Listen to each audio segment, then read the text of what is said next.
अगर आप बिहार में रहते होंगे तो पटना के बारे में तो आपने जरूर ही सुना होगा। बिहार की राजधानी पटना है। ये वही पटना या ये वही बिहार है जहां मुख्यमंत्री नीतीश कुमार सत्ता पर स्थापित है और इसकी राजधानी पटना है। यहाँ लालू प्रसाद यादव भी है जो पूर्व मुख्यमंत्री रह चुके हैं। इसके साथ ही साथ आपको बता दे कि एक ऐसे पटना के बारे में हम आपको इस वीडियो में बताएंगे जहाँ ना ही कोई नीतीश कुमार को जानता है और ना ही लालू यादव को। आप सुनकर हैरान हो जाएंगे। दरअसल हम बात कर रहे हैं देश के बाहर विदेश में एक शहर है जिसका नाम सुनकर आप अचंभित रह जाएंगे। विदेश में एक शहर पटना है। एक लड़की है जो कि लंदन से पटना का सफर किया है। पहले आप इस वीडियो को देखिए कि लड़की किस तरह से यह दिखा रही है कि पटना एक है जो लंदन में भी है। अभी हम लोग हैं मिल्टन कीन्स में, जो लंदन की नॉर्थ वेस्ट पे एक सिटी है। यहाँ से हम लोग ड्राइव करके जा रहे हैं पटना, लेकिन ये वो पटना नहीं है जो आप लोग सोच रहे हैं। ये पटना है स्कॉटलैंड में और इसका नाम भी हमारे बिहार के पटना पे रखा गया है। हमने ऐसा सोचा कि पटना देखने तो स्कॉटलैंड जा ही रहे हैं, तो क्यों नहीं आसपास थोड़ा घूम लिया जाए। इसी बहाने आपको भी आइडिया हो जाएगा कि पटना के आसपास घूमने लायक क्या क्या है।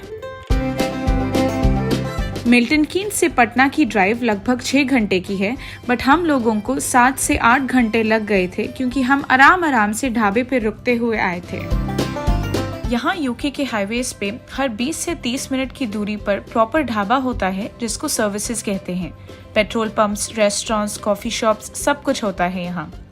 थोड़ी देर सर्विसेज पे रुकने के बाद हम लोग स्कॉटलैंड के लिए रवाना हो गए थे। हम लोग का पिट स्टॉप हो चुका है और अब ड्राइविंग सीट पे आ गए हैं सैयद अशर अली। 310 मील यानी कि 500 किलोमीटर का सफर करने के बाद हम लोग मोनिएव पहुंचे। मोनिएव एक स्कॉटिश विलेज है जो पटना से लगभग 1 घंटे की दूरी पे है। हम लोगों को पहुंचते पहुंचते शाम हो गई थी, तो डिसीजन यही लिया गया कि रात मोनिएव में गुजारी जाए और इसीलिए हम लोगों ने एक कॉटेज बुक कर लिया था। घर काफी बड़ा और कंफर्टेबल था। हम लोगों ने 3 बेडरूम हाउस बुक किया था और इसका कॉस्ट था 350 पाउंड्स विच इज रफली 35,000 इंडियन रुपीज फॉर 3 नाइट्स। अगर आप कम दिन रुके या छोटा घर लें तो ऑब्वियसली ये कॉस्ट काफी कम हो जाएगा।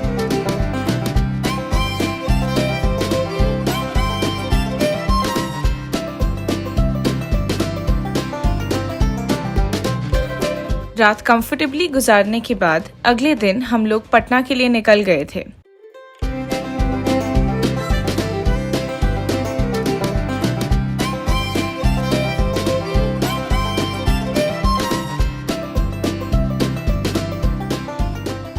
हम लोग ईस्ट आयरशायर के पटना पहुंच चुके हैं और जैसे आप देख रहे हैं भेड़ बकरियां चल रही हैं, खुला आसमान है, मौसम सुहाना है।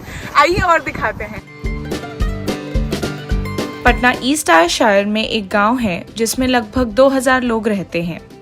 आज से 2200 साल पहले 1802 में विलियम फुलरटन ने इस जगह का नाम पटना रखा था। विलियम फुलरटन एक वेल्दी स्कॉटिश एस्टेट ओनर थे जिन्होंने पटना बसाया था अपने कोल माइनर्स को हाउसिंग देने के लिए।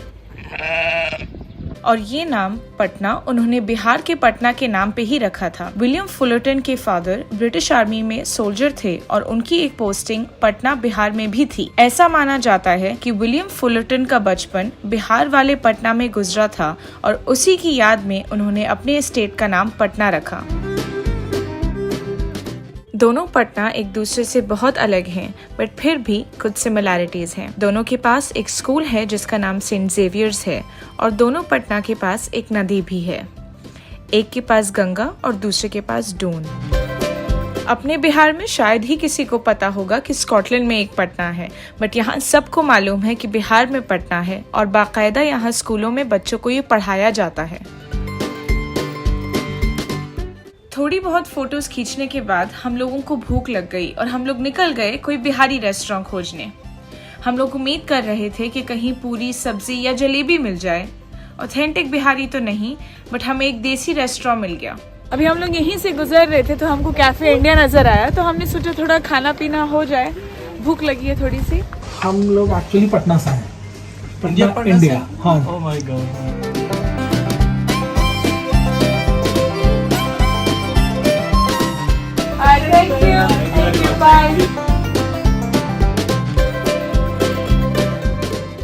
पूरी सब्जी की ख्वाहिश पिज्जा खाने के बाद भी बरकरार थी, तो हमने डिसाइड किया कि वापस मोनिएव जाके हम लोग कुछ जुगाड़ करेंगे।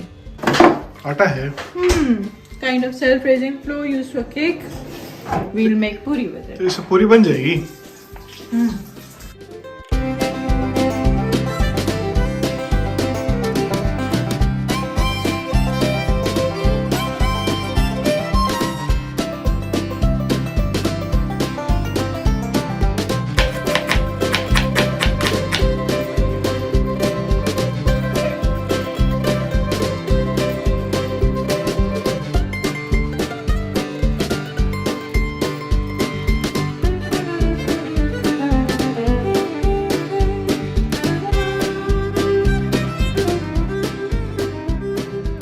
अब यार कुछ तुम भी करो, क्या कर रही हो? मैं ये समेटते हूँ। समेट दिया। आखिरी दिन हम लोगों ने डिसाइड किया कि हम दो चीजें करेंगे। पहले हम लोग गए एक लोकल शॉप कुछ स्कॉटिश यादें कलेक्ट करने। शॉप का नाम था द हाइव। हमने काफी टाइम वहां स्पेंड किया और 2-4 चीजें खरीदी। फिर वहां से हम लोग निकले ड्यूक ऑफ बकलियू और क्वींसबेरी का कैसल देखने। इस कैसल का नाम है ड्रमलैंड रिग और 10 से 15 साल पहले तक ये रेजिडेंस की तरह इस्तेमाल होता था। कैसल और कैसल के आसपास की जगह काफ़ी खूबसूरत है, बट कैसल के इंटीरियर्स का तो कोई मुकाबला नहीं। अनफॉर्चुनेटली अंदर रिकॉर्डिंग अलाउड नहीं थी सिक्योरिटी रीजंस की वजह से। 2003 में लियोनार्डो डा विंची की एक पेंटिंग यहाँ से चुरा ली गई थी, जिसकी कीमत उस वक्त 30 मिलियन पाउंड्स यानी कि 287 करोड़ रुपए थी। पेंटिंग मिल जाने के बाद उसकी कीमत 300 मिलियन पाउंड्स हो गई थी। वीडियो पे अभी देखने में शायद आपको उतना मजा ना आए, बट इन पर्सन ये कैसल देखने का मजा ही कुछ और था। अगर आप पटना आए तो यहाँ भी जरूर आइएगा। तो आपने देखा इस लड़की को, और ये लड़की ये दिखा रही है कि लंदन में एक पटना शहर है। आपको बता दूं कि यह पटना शहर ब्रिटेन के लंदन शहर के करीब 600 किलोमीटर दूर है, जिसका नाम पटना है। आपको बता दें कि ऐसे पटना शहर का सफ़र बिहार निवासी एक यूट्यूब चैनल जो लंदन की रहने वाली है, उन्होंने लंदन से स्कॉटलैंड स्थित पटना की सफ़र की है। उन्होंने इसका वीडियो हम लोगों के साथ भी साझा किया है। आपको बता दें कि इस पटना शहर में 2000 लोग रहते हैं। करीब 220 साल पहले विलियम फुटन नाम के रईस इंसान के इस नाम पर पटना शहर का नाम रखा गया। वजह था कि वह इंसान कुछ समय पहले बिहार के पटना में रहता था और उन्होंने एक गांव बसाया और फिर उन्होंने इस गांव का नाम पटना रख दिया। आपको बता दें कि इस यूट्यूबर के अनुसार इसके बारे में बच्चों को यहाँ पर पढ़ाया भी जाता है। तो आपने देखा ये पटना शहर को कि एक पटना जो कि लंदन में भी है और एक पटना है जिसकी राजधानी जो बिहार की राजधानी है। तो आपको ये वीडियो कैसा लगा हमें कमेंट करके जरूर बताइएगा। Bureau report, good morning Bihar.